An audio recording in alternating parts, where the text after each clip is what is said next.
ನವೋದಯ ಪರೀಕ್ಷೆಯಲ್ಲಿ ಅಕ್ರಮ, ಶಿಕ್ಷಣಕ್ಕೆ ಅಧಿಕಾರಿ ಸಾಥ್, ಪೋಷಕರು ಆರೋಪ. ಜವಾಹರ್ ನವೋದಯ ಪ್ರವೇಶ ಪರೀಕ್ಷೆ 6ನೇ ತರಗತಿಗೆ ಪ್ರವೇಶಕ್ಕಾಗಿ ನಡೆದ ಪರೀಕ್ಷೆ ಅಕ್ರಮಕ್ಕೆ ಅಧಿಕಾರಿಗಳು ಸಾಥ್, ಪೋಷಕರ ಆರೋಪ. ಕ್ಷೇತ್ರ ಶಿಕ್ಷಣಾಧಿಕಾರಿಗಳಿಗೆ ತರಾಟೆಗೆ ತೆಗೆದುಕೊಂಡ ಪೊಲೀಸರು. ವಿಷಯ: ಶಿಕ್ಷಕರು ಅದೇ ತರಗತಿಯಲ್ಲಿ ರೂಮ್ ಸೂಪರ್ವೈಸರ್ ಇರಬಾರದು ಎಂಬ ಆದೇಶವಿದ್ದರೂ ಕೂಡ ಶಿಕ್ಷಣಾಧಿಕಾರಿ ಸಾಥ್ ನೀಡಿದ್ದಾರೆ ಎಂಬ ಆರೋಪ ಪೋಷಕರು ಮಾಡುತ್ತಿದ್ದಾರೆ. ಸರ್ಕಾರ ನಿಯಮ ಗಾಳಿಗೆ ತೂರಿ ಶಿಕ್ಷಣಾಧಿಕಾರಿಗಳು ಸಾಥ್ ನೀಡುತ್ತಿದ್ದಾರೆ ಎಂಬ ಆರೋಪ ಮಾಡುತ್ತಿದ್ದಾರೆ ಪೋಷಕರು.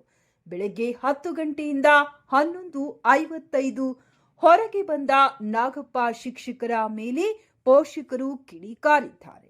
ಶಿಕ್ಷಣಾಧಿಕಾರಿ ಸಿದ್ದವೀರಯ್ಯ ಅವರ ಮೇಲೆ ಪೋಷಕರು ಕೆಂಡಾಮಂಡಲ. ಅವರ ಹತ್ರ ಇರೋದಿಲ್ಲ. ಆಯಾ ಕೇಂದ್ರಗಳಿಗೆ ನಾವು ಪ್ರೌಢಶಾಲೆಯ ಡ್ರಾಯಿಂಗ್, ಫಿಸಿಕಲ್, ಕ್ರಾಫ್ಟ್ ಈ ಥರ ವಿಶೇಷ ಶಿಕ್ಷಕರನ್ನು ತೆಗೆದುಕೊಳ್ತೀವಿ. ಇನ್ನು ಪ್ರಾಥಮಿಕ ಶಾಲಾ ಶಿಕ್ಷಕರಿಗೆ ತೆಗೆದುಕೊಳ್ಳಿಕ್ಕೂ ಅವಕಾಶ ಅದರ ಆಧಾರ ಮೇಲೆ ನಾವು ಮಾಡಿದ್ದೀವಿ. ಸರ್, ಇವಾಗ ಮಕ್ಕಳಿಗೆ ಎಕ್ಸಾಮ್ ಬರೋ ಟೈಮಲ್ಲಿ ಅವ್ರಿಗೆ ಸ್ಕೂಲ್ ಯೂನಿಫಾರ್ಮ್ ಅಂತ ಏನಾದರೂ ಇದೆಯಾ? ಹಾಗೇನಿಲ್ಲ. ಯಾವ್ದು ಬೇಕಾದರೂ ಡ್ರೆಸ್ ಯಾವುದೂ ಹಾಕಿ ಈಗ ಕಡ್ಡಾಯ ಏನಿಲ್ಲ. ಕಡ್ಡಾಯವಾಗಿ ಏನಿಲ್ಲ. ನೋಡಿಲ್ಲ ಅಂದ್ರೆ ಹೈರಾಣಿ ಆಗ್ತದೆ. ಯಾಕಂದ್ರೆ ಅವ್ರ ಮಕ್ಕಳು ಪಾಸ್ ಆಗ್ತಾರೆ, ಅವ್ರು ಇದು ಮಾಡ್ತಾರೆ. ಬೇರೆ ಮಕ್ಕಳು ಫ್ಯೂಚರ್ ಹಾಳಾಗುತ್ತೆ. ಯಾಕೆ ಬೇರೆ ಮಕ್ಕಳು ಫ್ಯೂಚರ್ ಸರಿಯಾಗಿ ಆಗಬೇಕಾದ್ರೆ ಟೀಚರ್ಸ್ ಯಾರೂ ಇರಬಾರ್ದು ಒಳಗಡೆ. ಅವ್ರ ಮಕ್ಕಳು ಇದನ್ನು ಟೀಚರ್ಸು ಮತ್ತು ಕೋಚಿಂಗ್ ಇದ್ದರೆ ಟೀಚರ್ಸ್ ಯಾರೂ ಒಳಗಿರಬಾರ್ದು. ಇದ್ರ ಬಗ್ಗೆ ಮೇಲಾಧಿಕಾರಿಗಳು ಗಮನ ಕೊಟ್ಟಿದ್ದೀರಾ ಸರ್? ಗಮನ ಕೊಟ್ಟಿದ್ದಾರೆ. ನಾವು DC ಅವರಿಗೇನಪ್ಪ ಅಂದ್ರೆ ಮನವಿ ಪತ್ರ ಅಂತಕ್ಕಂಥದ್ದು ಕೂಡ ಸಲ್ಲಿಸಿದ್ದೆವು. ಆದರೂ ಕ್ರಮ ಕೈಗೊಂಡಿಲ್ಲ. ಆದರೂ ಕೂಡ ಕ್ರಮ ಕೈಗೊಳ್ಳಿಲ್ಲ. ಜಿಲ್ಲಾಧಿಕಾರಿ ಅವ್ರ ಕಚೇರಿ ಕೊಟ್ಟಿದ್ದಾರೆ. ಜಿಲ್ಲಾಧಿಕಾರಿ ಅವರ ಕಚೇರಿಗೆ ಹೋಗಿ ನಾವು ಕೊಟ್ಟಿದ್ದು. ಆದರೂ ಕ್ರಮ ಕೈಗೊಳ್ಳಿಲ್ಲ. ಆದರೂ ಕೂಡ ಕ್ರಮ ಕೈಗೊಳ್ಳಿಲ್ಲ. ಸರಿ. ಅವ್ರದ್ದೇ ಏನಪ್ಪ ಅಂದ್ರೆ ಮಕ್ಕಳು ಇರ್ತಕ್ಕಂಥ ಒಂದು ಸೆಂಟರ್ಗಳಲ್ಲಿ ಅವ್ರೇನಪ್ಪ ಡ್ಯೂಟಿ ಮಾಡಕತ್ತಾರ.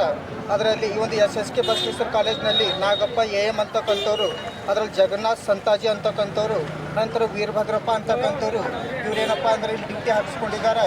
ಕೂಡಲೇ ಏನು ಮಾಡಬೇಕಪ್ಪ ಅಂದ್ರೆ ಇವರನ್ನು ಈ ಒಂದು ಪರೀಕ್ಷಾ ಕೇಂದ್ರದಿಂದ ಹೊರ ಹಾಕಬೇಕಂಥೇಳಿ ತಮ್ಮ ಮೂಲಕ ನಾನು ವಿನಂತಿ ಮಾಡ್ಕೋತೀನಿ.